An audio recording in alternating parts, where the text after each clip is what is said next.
বন্ধুসকল, আজিৰ এই ভিডিঅ'টোত আমি কলাগুৰু বিষ্ণু প্ৰসাদ ৰাভাদেৱৰ লগত জড়িত প্ৰশ্ন উত্তৰ আলোচনা কৰিম। আশা কৰিছোঁ ইয়াৰ জৰিয়তে আপোনালোকে তেখেতৰ বংশ পৰিচয়, শিক্ষা জীৱন, বৈবাহিক জীৱন, সংগ্ৰামী জীৱন, সাহিত্যিক আৰু শিল্পী জীৱন, লগতে তেখেতৰ ৰাজনৈতিক জীৱন সম্পৰ্কে কিছু কথা জানিব পাৰিব। প্ৰথমতে চাব, তেখেতৰ জন্ম ক'ত আৰু কেতিয়া হৈছিল। ইয়াৰ উত্তৰ হ'ব 1909 চনৰ 31 জানুৱাৰীত বৰ্তমানৰ বাংলাদেশৰ ঢাকা মহানগৰীৰ সেনা ছাউনীত তেখেতৰ জন্ম হৈছিল। নেক্সট চাব, তেখেতৰ মাক দেউতাকৰ নাম কি আছিল। ইয়াৰ উত্তৰ হ'ব, তেওঁৰ মাকৰ নাম আছিল গেথিবালা ৰাভা আৰু দেউতাকৰ নাম আছিল গোপাল চন্দ্ৰ ৰাভা। নেক্সট চাব, তেখেতৰ ককা দেউতাকৰ নাম কি আছিল।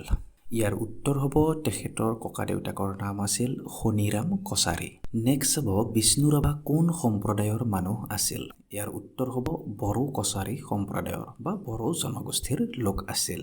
নেক্সট চাব, তেওঁলোকে কিয় ৰাভা উপাধি গ্ৰহণ কৰিলে। ইয়াৰ উত্তৰ হ'ব, বন্ধুসকল, বিষ্ণু প্ৰসাদ ৰাভাৰ দেউতাক গোপাল কছাৰীৰ মাক সৰুতে ঢুকাইছিল। কিছু ঠাইত গোপাল চন্দ্ৰ মুছাহাৰী বুলিও আছে।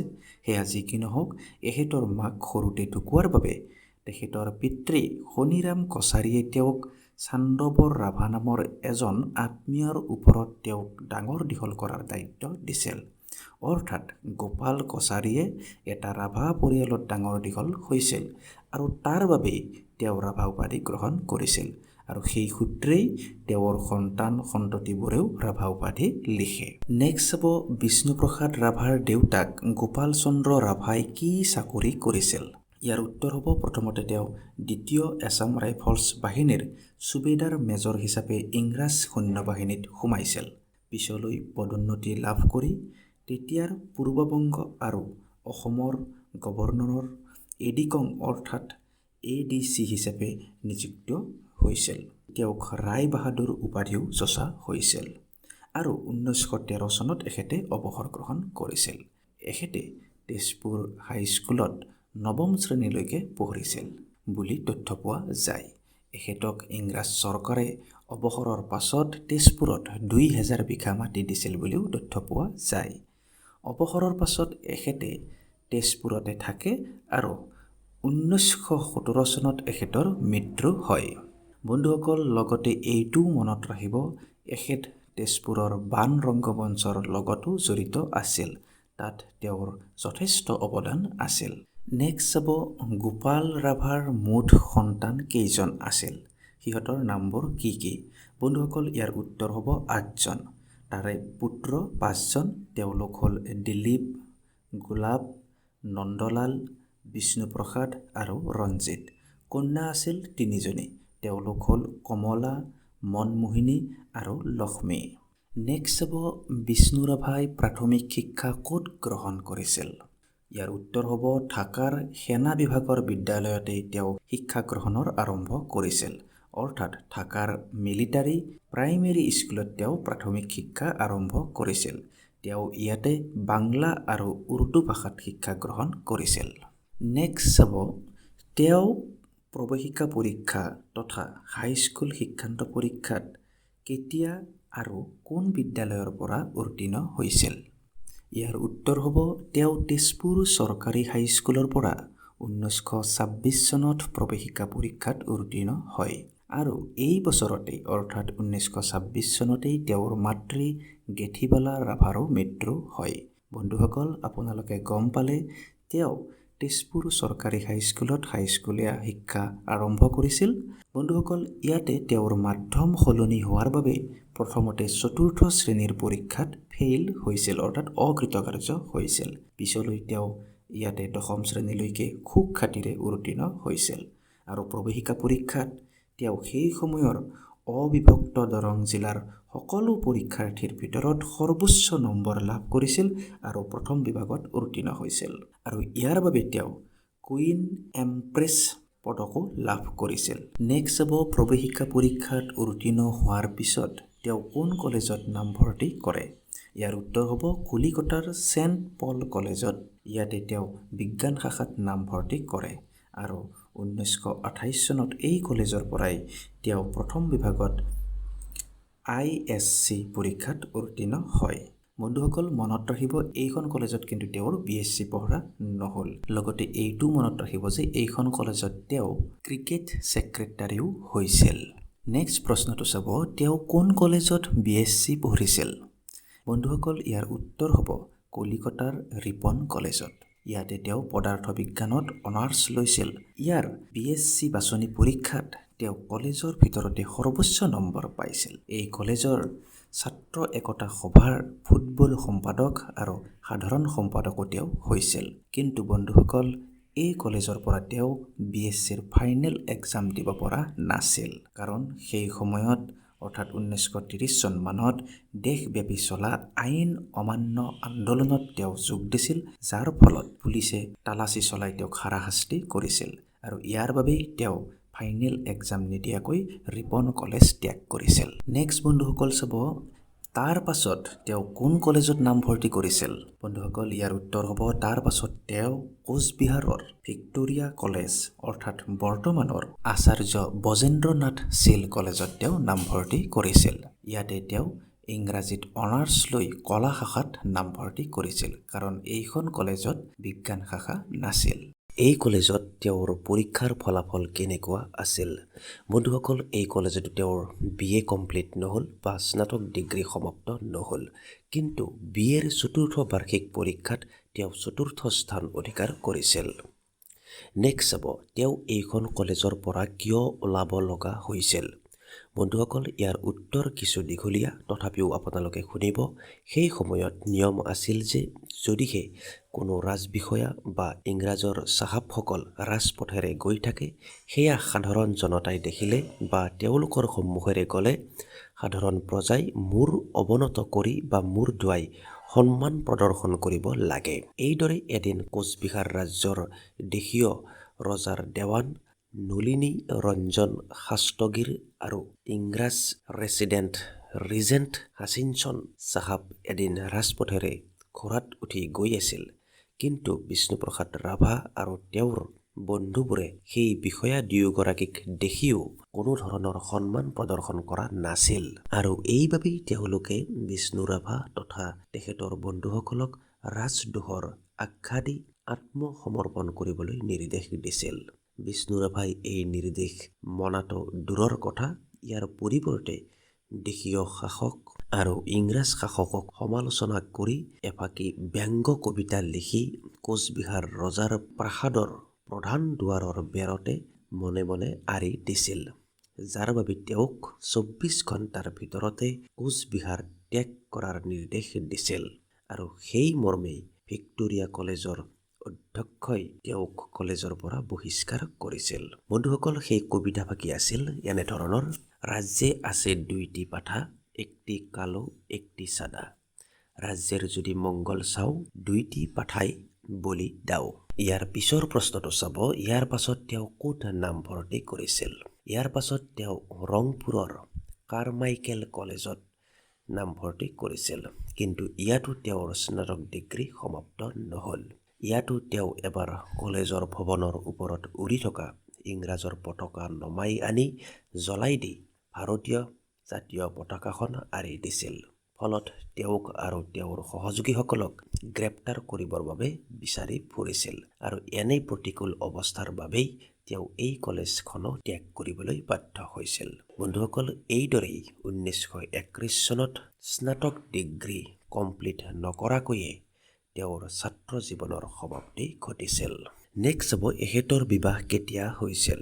বন্ধুসকল 1936 চনত 27 বছৰ বয়সত প্ৰিয়লতা দত্তৰ সৈতে এখেতৰ প্ৰথম বিবাহ হৈছিল। বন্ধুসকল কিছুমান ঠাইত 1937 চনৰ 24 নৱেম্বৰত বুলিও আছে, সেইটো আপোনালোকে চাই ল'ব। কিছুমান ঠাইত 1936 চন বুলি পোৱা গৈছে আৰু কিছুমান ঠাইত 1937 চনৰ 24 নৱেম্বৰ বুলি পোৱা গৈছে। যোৰহাটৰ জীয়ৰী প্ৰিয়লতা দত্ত এগৰাকী গায়িকা আছিল। কলিকতাত তেওঁলোকৰ চিনাকি হৈছিল আৰু পিছলৈ বিবাহ হৈছিল। বিবাহৰ সময়ত প্ৰিয়লতা দত্তৰ বয়স 15-16 মান আছিল। বন্ধুসকল কিন্তু এওঁলোকৰ এই সংসাৰ বেছিদিন নাথাকিল। উইকিপিডিয়াত পোৱা তথ্য অনুসৰি 1937 চনৰ 22 ডিচেম্বৰত প্ৰিয়লতা দত্তৰ জ্বৰ হৈ কলিকতা মেডিকেল কলেজত মৃত্যু হয়। ইয়াৰ পাছত নিৰুপমা দেৱী তেওঁৰ সান্নিধ্যলৈ আহে, কিন্তু আনুষ্ঠানিকভাৱে এওঁলোকৰ বিবাহ হোৱা নাছিল। নেক্সট চাব তেওঁ আনুষ্ঠানিকভাৱে কেতিয়া কাক দ্বিতীয়বাৰৰ বাবে বিবাহ কৰায় বা বিয়া কৰায়। ইয়াৰ উত্তৰ হ'ব 1951 চনত নলবাৰীৰ বেলশৰৰ নবীন চন্দ্ৰ মেধিৰ জীয়ৰী কনকলতা মেধিক বিয়া কৰায়। বন্ধুসকল, এই ক্ষেত্ৰতো কিন্তু কিছুমান ঠাইত 1950 চন বুলি আছে। বন্ধুসকল, এই চনসমূহৰ কিছু খেলি মেলি হ'ব পাৰে। মই বেছিভাগ ঠাইত পোৱা চনটো ইয়াত ব্যৱহাৰ কৰিছোঁ। তথাপিও আপোনালোকে এবাৰ নিজাববীয়াকৈ এইটো চেক কৰি চাব বা কিতাপ পত্ৰত এইটো নিজাকৈ চাই ল'ব। আৰু এওঁলোকৰ 1957 চনত পৃথ্বীৰাজ ৰাভাৰ জন্ম হয় আৰু 1960 চনত হেমৰাজ ৰাভাৰ জন্ম হয়। কিন্তু 1962 চনৰ 5 জানুৱাৰী তাৰিখে ডিব্ৰুগড় মেডিকেলত কনকলতা মেধিৰ মৃত্যু হয়। বন্ধুসকল, কিছুমান ঠাইত 4 জানুৱাৰী বুলিও আছে, এইটো আপোনালোকে চাই ল'ব। নেক্সট চাব, ইয়াৰ পাছত বিষ্ণু ৰাভাই কাক বিয়া কৰায়। বন্ধুসকল, ইয়াৰ উত্তৰত হ'ব ইয়াৰ পাছত তেওঁ মোহিনীবালা বসুমতাৰীক বিয়া কৰায়। তেওঁ মচলপুৰ অঞ্চলৰ লামিদাৰা গাঁৱৰ কালীকুমাৰ ব্ৰহ্মৰ আশ্ৰয়ত আছিল। তেওঁৰ মাক দেউতাকৰ ঘৰ কিন্তু গোৱালপাৰাৰ গোসাইগাঁও অঞ্চলৰ বিন্নাকাটা গাঁৱত আছিল। এওঁৰ ফালৰ পৰাও তেওঁলোকৰ 2টা সন্তান হৈছিল। প্ৰথমতে কন্যা সন্তান এটি জন্মিয়ে ঢুকাইছিল, তাৰ পাছত এটি পুত্ৰ সন্তান হয়, নাম মেণ্ডেলা ৰাভা। নেক্সট চাব, বিষ্ণু ৰাভাই কেতিয়া ভাৰতৰ বিপ্লৱী কমিউনিষ্ট পাৰ্টিৰ সদস্য পদ গ্ৰহণ কৰিছিল। উত্তৰ হ'ব 1945 চন। নেক্সট চাব, বিষ্ণু ৰাভাই আত্মগোপন কৰি থকা সময়ছোৱাত কি সংগঠন গঢ়াত মন দিছিল। উত্তৰ হ'ব মুক্তি ফৌজ, নাৰী মুক্তি সংঘ, কৃষক বনোৱা পঞ্চায়ত আদি সংগঠন গঢ়াত মন দিছিল। বন্ধুসকল, বিভিন্ন ঠাইত পোৱা তথ্য অনুসৰি তেওঁ 1948 চনৰ পৰা 1952 চনলৈ আত্মগোপন কৰি বিভিন্ন ঠাইত আছিল। সেই সময়ৰ বিষ্ণুৰাম মেধিৰ চৰকাৰে তেখেতৰ মূৰৰ দাম 10,000 টকা ঘোষণা কৰিছিল বুলিও তথ্য পোৱা যায়। নেক্সট চাব, সশস্ত্ৰ বিপ্লৱৰ সময়ত কেতিয়া তেওঁক পুলিচে গ্ৰেপ্তাৰ কৰিছিল। ইয়াৰ উত্তৰ হ'ব 1952 চনৰ 17 জুলাইত। বন্ধুসকল, তেওঁৰ লগতে তেওঁৰ পত্নী কনকলতা মেধিকো গ্ৰেপ্তাৰ কৰা হৈছিল। বিষ্ণু ৰাভাক ধুবুৰী জেলত ৰাখিছিল আৰু 1953 চনত তেওঁক মুক্তি দিয়া হৈছিল। নেক্সট চাব, আজাদী জুঠা হেই বুলি তেওঁ ক'ত ধ্বনি দিছিল। ইয়াৰ উত্তৰ হ'ব 1950 চনৰ 26 জানুৱাৰীত কলা পতাকা উৰুৱাই টিহুৰ দীঘেলীত তেওঁ এইদৰে ধ্বনি দিছিল। নেক্সট চাব, তেওঁ কেতিয়া CPIত যোগদান কৰিছিল। ইয়াৰ উত্তৰ হ'ব 1955 চনত। তাৰ পাছত চাব, তেওঁ কেতিয়া নিৰ্বাচন খেলিছিল। ইয়াৰ উত্তৰ হ'ব 1957 চনত ভাৰতৰ কমিউনিষ্ট পাৰ্টিৰ প্ৰাৰ্থীৰূপে কোকৰাঝাৰ সমষ্টিৰ পৰা MP পদত প্ৰথম নিৰ্বাচন খেলিছিল, কিন্তু সেইবাৰ তেওঁ পৰাস্ত হৈছিল। তাৰ পাছত তেওঁ 1967 চনত নিৰ্দলীয় প্ৰাৰ্থীৰূপে তেজপুৰ বিধানসভা সমষ্টিৰ পৰা নিৰ্বাচনত অৱতীৰ্ণ হৈ জয়লাভ কৰিছিল। তাৰ পাছত আকৌ 1968 চনত কোকৰাঝাৰ সমষ্টিৰ পৰা MP পদত নিৰ্দলীয় প্ৰাৰ্থী হিচাপে নিৰ্বাচন খেলিছিল, কিন্তু পৰাজিত হৈছিল। নেক্সট চাব, তেওঁক দ্বিতীয়বাৰৰ বাবে কেতিয়া গ্ৰেপ্তাৰ কৰা হৈছিল। ইয়াৰ উত্তৰ হ'ব 1962 চনৰ 19 নৱেম্বৰত তেওঁক উৰিষ্যাৰ বৰহমপুৰ জেলত ৰখা হৈছিল। 1963 চনৰ 24 আগষ্টত তেওঁক মুক্তি দিয়া হৈছিল। নেক্সট বন্ধুসকল চাব, বিষ্ণু ৰাভাই প্ৰথমতে ক'ত অভিনয় কৰিছিল। বন্ধুসকল, 1917 চনৰ ঢাকা চহৰত উস্তাদ কালা চান্দ চাহাবৰ দ্বাৰা ৰচিত এখন উৰ্দু নাটকত তেওঁ প্ৰথমতে অভিনয় কৰিছিল। ইয়াৰ পাছত 1921 চনত আলিবাবা নাটকৰ মাৰ্জিয়ানাৰ চৰিত্ৰত তেওঁ অভিনয় কৰিছিল। 1935 চনত কাৰেঙৰ লিগিৰি নাটকত সুদৰ্শনৰ চৰিত্ৰত তেওঁ অভিনয় কৰিছিল। এই নাটকখনৰ তেওঁ সংগীত পৰিচালনা কৰিছিল বুলিও তথ্য পোৱা যায়। নেক্সট, দিগ্বিজয় নামৰ নাটকত নাদিৰ শ্বাহৰ চৰিত্ৰত তেওঁ অভিনয় কৰিছিল। তাৰ পাছত ফণী শৰ্মা ৰচিত গংগাটোপ নাটকত গেঠুৰ চৰিত্ৰত তেওঁ অভিনয় কৰিছিল। 1946 চনত চিৰাজ নাটকৰ আঘোণাৰ চৰিত্ৰত অভিনয় তেওঁ কৰিছিল। প্ৰতিধ্বনি চিনেমাত চিএমৰ চৰিত্ৰত তেওঁ অভিনয় কৰিছিল। এৰাবাটৰ সুৰ চিনেমাত হুজলুংকাৰ চৰিত্ৰত তেওঁ অভিনয় কৰিছিল। এইবোৰৰ উপৰিও কলিকতাৰ মেচুৱা বজাৰত অনুষ্ঠিত ফেন্সি ড্ৰেছ এক্সিবিশ্যনত ভিক্টৰ হিউগোৰ হান্সবেক অফ নটাৰডম নামৰ চৰিত্ৰৰ বেশত ওলাই দৰ্শকৰ প্ৰশংসা তেওঁ লাভ কৰিছিল। তাৰ পাছৰ প্ৰশ্নটো চাব, 1931 চনত বিষ্ণু ৰাভাই কলিকতাত খোলা চিনেমা কোম্পানীটোৰ নাম কি আছিল? ইয়াৰ উত্তৰ হ'ব এগ্ৰো পিকচাৰ কৰ্পৰেশ্যন। নেক্সট হ'ব, তেওঁক কলাগুৰু উপাধিটো কোনে কেতিয়া দিছিল? ইয়াৰ উত্তৰ হ'ব 1939 চনত ডক্টৰ সৰ্বপল্লী ৰাধাকৃষ্ণনে তেওঁক এই উপাধিটো দিছিল। কাশী হিন্দু বিশ্ববিদ্যালয়ৰ আমন্ত্ৰণ ক্ৰমে যেতিয়া তাত তেওঁ নটৰাজ নৃত্যকে ধৰি বিভিন্ন ধৰণৰ নৃত্য প্ৰদৰ্শন কৰিছিল, সেয়া দেখি তেওঁক এই উপাধিটো প্ৰদান কৰা হৈছিল। বন্ধুসকল, ইয়াৰ লগতে আপোনালোকে মনত ৰাখিব, তেওঁ সুৰসাগৰ উপাধিৰে জনজাত বঙালী সংগীতজ্ঞ হিমাংশু দত্তৰ ওচৰত সংগীত চৰ্চা কৰাৰ সুযোগ পাইছিল। 1937 চনত ৰূপকোঁৱৰ জ্যোতিপ্ৰসাদ আগৰৱালাৰ লগত লগ হৈ জয়মতী আৰু সোণোত কুঁৱৰী নাট দুখনৰ গ্ৰামোফোন ৰেকৰ্ড তেওঁ কৰিছিল। নেক্সট হ'ব, তেওঁ ফণী শৰ্মাৰ লগ হৈ কোনখন চিনেমা নিৰ্মাণ কৰিছিল? ইয়াৰ উত্তৰ হ'ব 1948 চনত চিৰাজ নামৰ চিনেমাখন বা কথাছবিখন। নেক্সট হ'ব, তেওঁ কেতিয়া ভাৰতীয় গণনাট্য সংঘৰ অসম শাখাৰ সভাপতি হৈছিল? ইয়াৰ উত্তৰ হ'ব 1952 চনত। তেওঁ দ্বিতীয়গৰাকী সভাপতি আছিল। প্ৰথমগৰাকী ৰূপকোঁৱৰ জ্যোতিপ্ৰসাদ আগৰৱালা আছিল। নেক্সট হ'ব, বিষ্ণু ৰাভাই ৰচনা কৰা উপন্যাসখনৰ নাম কি? ইয়াৰ উত্তৰ হ'ব মিচিং কনেং। বন্ধুসকল, তেওঁ পঢ়ি থকা সময়তে মাধৱ চন্দ্ৰ বেজবৰুৱাৰ সম্পাদনাত প্ৰকাশিত বাঁহী আলোচনীৰ চিত্ৰলেখা শিতানটো পৰিচালনা কৰিছিল। ইয়াৰ উপৰিও আবাহন আলোচনীত লিখা মেলা তেওঁ কৰিছিল। এই কথাটো আপোনালোকে মনত ৰাখি থব। নেক্সট বন্ধুসকল চাব, এখেতৰ দ্বাৰা ৰচিত মাৰ্ক্সবাদ সম্পৰ্কীয় প্ৰবন্ধবোৰৰ নাম কি কি? ইয়াৰ উত্তৰ হ'ব সমাজতন্ত্ৰবাদ হ'লে কি লাভ, মে দিৱস, ছচিয়েলিষ্ট সমাজ আৰু কমিউনিষ্ট সমাজৰ পাৰ্থক্য, ডাইলেক্টিক্স, ৰাজনীতি, বিপ্লৱ, লেলিন, নাবিক বিদ্ৰোহ ইত্যাদি। নেক্সট হ'ব, এখেতে ৰচনা কৰা নাটকসমূহৰ নাম কি কি?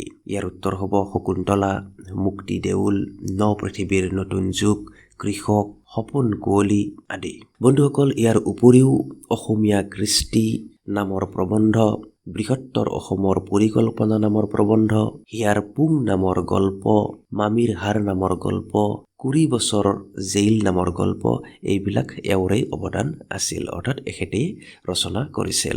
নেক্সট হ'ব, তেওঁ ৰচনা কৰা গীতসমূহৰ নাম কি কি?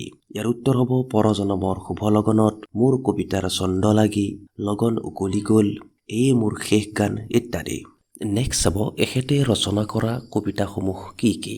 ইয়াৰ উত্তৰ হ'ব হেৰ বিপ্লৱী বিদ্ৰোহী বীৰ, ভাং ভাং ভাং, বুদ্ধ হ'ল অৱৰুদ্ধ, হেৰৌ কৃষক, ন সমাজ কবি, সুৰৰ দেউলে, বিপ্লৱৰ অগ্নিশিখা ইত্যাদি। বন্ধুসকল, আপোনালোকে মনত ৰাখিব, বিষ্ণু প্ৰসাদ ৰাভাৰ নৃত্য কলাৰ ক্ষেত্ৰত যথেষ্ট ৰাপ আছিল আৰু এই দিশত তেওঁ পাৰ্গত আছিল। জয়মতী কথাছবিটো তেওঁ নৃত্য পৰিচালনাত জ্যোতিপ্ৰসাদ আগৰৱালাক সহায় কৰিছিল বুলি তথ্য পোৱা যায়।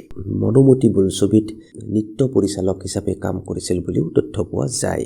বন্ধুসকল, 1928 চনত ৰুচুৰ বিখ্যাত নৃত্যশিল্পী আনা পাভলোভাকো তেওঁ লগ পাইছিল। বন্ধুসকল, ইয়াৰ উপৰিও তেওঁ মণিপুৰী নৃত্য, অসমৰ জনজাতীয় নৃত্য, প্ৰাচীন কামৰূপীয়া নৃত্য, এইবিলাকতো তেওঁৰ দখল আছিল। লগতে সত্ৰীয়া নৃত্যও তেওঁ আয়ত্ত কৰিছিল। বন্ধুসকল, ইয়াৰ পাছত আপোনালোকে মন কৰিব, এখেতৰ চিত্ৰকলাৰ ওপৰতো দক্ষতা আছিল। এখেত এগৰাকী নিপুণ চিত্ৰকৰো আছিল। এখেতে শ্ৰীমন্ত শংকৰদেৱৰ চিত্ৰৰ লগতে বিভিন্ন ধৰণৰ চিত্ৰ অংকন কৰিছিল। বন্ধুসকল, এইগৰাকী শিল্পী, কবি, সাহিত্যিক, নাট্যকাৰ, সংগীতজ্ঞ, চিত্ৰকৰ, অভিনেতা, সংগঠক, মুক্তিযুঁজাৰু, কলাগুৰু বিষ্ণু প্ৰসাদ ৰাভাৰ 1969 চনৰ 20 জুনত কৰ্কট ৰোগত ভুগি তেজপুৰত মৃত্যু হয়। তেজপুৰৰ ভৈৰৱী মন্দিৰৰ কাষত এখেতৰ সমাধি আছে। আপোনালোকে কেতিয়াবা সময় পালে গৈ চাই আহিব পাৰিব। বন্ধুসকল, ইয়াৰ পাছত আপোনালোকে মনত ৰাখিব, 2009 চনৰ 31 জানুৱাৰীত ভাৰত চৰকাৰে এখেতৰ স্মৃতি আৰু অৱদানক অমৰ কৰি ৰখাৰ উদ্দেশ্যেৰে এটি বিশেষ স্মাৰক ডাক টিকট উন্মোচন কৰিছিল। নেক্সট বন্ধুসকল চাব বিষ্ণু ৰাভা এতিয়া কিমান ৰাতি। কবিতাটো কোনে কেতিয়া ৰচনা কৰিছিল? বন্ধুসকল ডক্টৰ বীৰেন্দ্ৰ কুমাৰ ভট্টাচাৰ্যই যেতিয়া 1962 চনত পঘাৰে বান্ধি তেওঁক গ্ৰেপ্তাৰ কৰি লৈ গৈ কাৰাগাৰত ৰাখিছিল তেতিয়া তেওঁ এই কবিতাটো ৰচনা কৰিছিল। বন্ধুসকল এখেতৰ ওপৰত বিভিন্নজনে বিভিন্ন ধৰণৰ গ্ৰন্থ প্ৰবন্ধ প্ৰকাশ কৰিছে, সেইবিলাক আমি এই ভিডিঅ'টোত সন্নিৱিষ্ট কৰিব বিচৰা নাই। বন্ধুসকল এইজনা মহান ব্যক্তিৰ জীৱনী তথা কৰ্মৰাজি সম্পৰ্কে এটা ভিডিঅ'তে কৈ সমাপ্ত কৰিব নোৱাৰি আৰু বিভিন্ন দিশ এখেতৰ লগত জড়িত হৈ আছে। প্ৰতিটো কথাই ইয়াত এটা ভিডিঅ'ত সন্নিৱিষ্ট কৰাটো সহজ নহয়, ভিডিঅ'টো বহুত দীঘল হৈ যাব। তথাপিতো মই প্ৰশ্নৰ সংখ্যা কমাবলৈ এটা প্ৰশ্নতে অধিক তথ্য সাঙুৰিবলৈ চেষ্টা কৰিছোঁ। আশা কৰিছোঁ আপোনালোকে ভিডিঅ'টো ভাল পাইছে। আপোনালোকে পাৰিলে ভিডিঅ'টোত এটা লাইক কৰিব। যদিহে ক'ৰবাত অনিচ্ছাকৃতভাৱে মোৰ ভুল হৈছে বা ভুল তথ্য দিয়া গৈছে সেয়া কমেণ্ট বক্সত আঙুলিয়াই দিবলৈ নাপাহৰিব। আমি তাৰ শুদ্ধ ৰূপটো ডেছক্ৰিপশ্যন বক্সত দিবলৈ নিশ্চয় চেষ্টা কৰিম। আজিলৈ ভিডিঅ'টো ইমানতে সামৰিছোঁ। ধন্যবাদ।